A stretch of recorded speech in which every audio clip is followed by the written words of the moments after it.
Mbola eo amin'izay vaovao izay dia anisan'ireo nangataka ny mari-pananana momba ny zava-noforonina na brevet d'invention i Benja Gasy izay namorona fitaovana fitendrena zava-maneno miavaka vita amin'ny akora malagasy. Ny tanjona ny voalazany dia ny iarovana izay vokatra tsy manam-paharoa izay.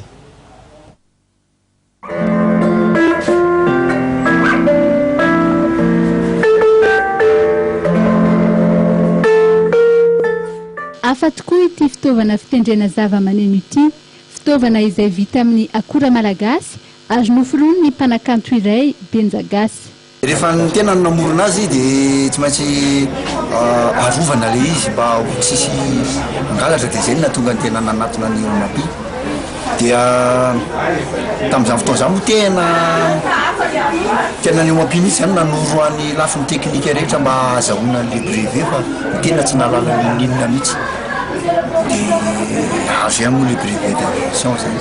Mba iarovana io zava-noforonina io dia nisy ny fangatahany ny brevet na ny mari-pananana momba ny zava-noforonina ny taona 550 sy 900 izay tokony ho avaozina 20 taona aty aoriana.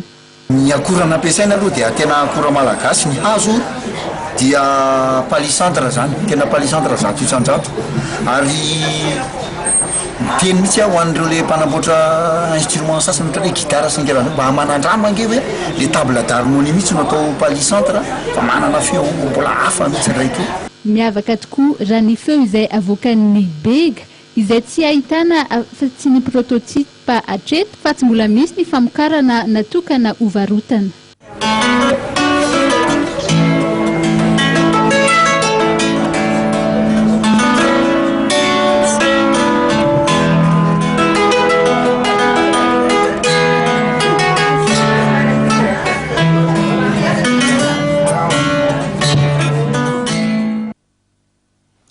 Dia iny fanedidiny indray ry mpijery ajaina no manakatona ny fotoana ny fampalalam-baovaontsika tamin'ity alina ity.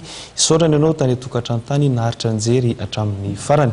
Mamy fotoana anao ny sampana fampalalam-baovao ny fahitalavitra mateveo amin'ny rahampitso indray. Metrika veloma mandrapitafary.